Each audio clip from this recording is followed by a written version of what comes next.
येरवडा परिसरातील नामांकित कंपनीत अकाउंटंट म्हणून काम करणाऱ्या शुभदा कोदारे या तरुणीचा मंगळवारी मृत्यू झाला.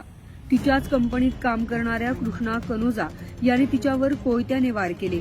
आर्थिक वादातून हा संपूर्ण प्रकार घडल्याची माहिती समोर आली आहे. कंपनीच्या पार्किंगमध्ये उभ्या असणाऱ्या शुभदा हिच्यावर आरोपी कृष्णा याने कोयत्याने वार केले. ही घटना घडली तेव्हा मोठ्या संख्येने नागरिक त्या ठिकाणी उपस्थित होते.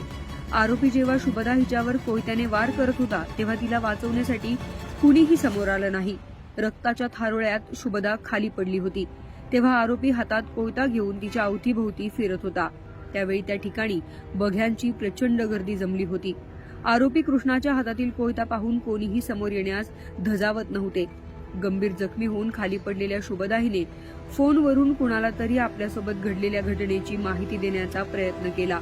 मात्र आरोपी कृष्णा याने तिच्या हातातील फोन हिसकावून घेतला. समोरील व्यक्तीशी त्याने फोनवरून संभाषणही साधले आणि काही वेळाने आरोपी कृष्णा याने हातातील कोयता खाली फेकला. त्यानंतर जमलेल्या नागरिकांनी कृष्णा याला बेदम चोप दिला. या संपूर्ण घटनेचा हा व्हिडिओ आता व्हायरल होतोय.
दरम्यान आर्थिक वादातून आरोपी कृष्णा याने शुभदा हिच्यावर कोयत्याने वार केल्याचं समोर आलंय. वडिलांच्या आजारपणाचे कारण सांगून तिने कृष्णाकडून काही पैसे उसने घेतले होते.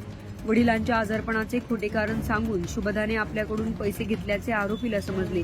शुभदाने आपला विश्वासघात केला असा समज आरोपीचा झाला आणि त्यातून त्याने तिच्यावर कोयत्याने वार केले. गंभीर जखमी झालेल्या शुभदाला रुग्णालयात दाखल करण्यात आलं. मात्र उपचार सुरू असतानाच शुभदाचा मृत्यू झाला. आज दिनांक 7 जानेवारी 2025 रोजी सायंकाळी 6:15 वाजण्याच्या सुमारास पोलीस स्टेशन येरवडा हद्दीमध्ये WNS कॉल सेंटर कंपनीच्या पार्किंगमध्ये एक घटना घडलेली आहे. ज्यामध्ये त्याच कॉल सेंटरमध्ये काम करणारा आरोपी समनामे कृष्णा सत्यनारायण कनोजिया याने त्याच कंपनीत काम करणाऱ्या दुसऱ्या एका युवतीवर किचन नाईफने हल्ला केलेला आहे. ज्यामध्ये त्या युवतीच्या उजव्या एल्बोला गंभीर जखम झालेली होती. सदरची घटना घडल्यानंतर तात्काळ सदर जखमी युवतीस सह्याद्री हॉस्पिटल या ठिकाणी उपचारकामी दाखल करण्यात आलेले होते. 9:15 वाजण्याच्या सुमारास उपचारांती सदर मुलीचा मृत्यू झालेला आहे. सदर प्रकरणामधील जो आरोपी आहे त्यास पोलिसांनी ताब्यात घेतलेले असून भारतीय न्याय संहिता कलम 103(1) आणि भारतीय हत्यार कायदा 425 अन्वये पोलीस स्टेशन येरवडा या ठिकाणी गुन्हा दाखल करण्याचे काम चालू असून पुढील तपास पोलीस करीत आहेत.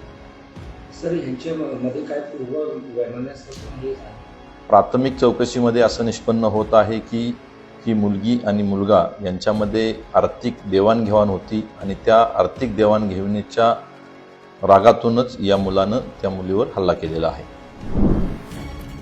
दरम्यान शुभदा हिच्यावर हल्ला झाल्यानंतरचा व्हिडिओ सध्या व्हायरल होतोय आणि हा व्हिडिओ पाहिल्यानंतर जर बघ्या यांनी हिंमत दाखवून आरोपीला अडवले असते आणि शुभदाला त्वरित रुग्णालयात दाखल केले असते तर तिचा जीव वाचला असता, अशा प्रतिक्रिया आता नागरिक देताना दिसत आहेत. पुण्याहून किरण शिंदेचा रिपोर्ट, लोकमत.com.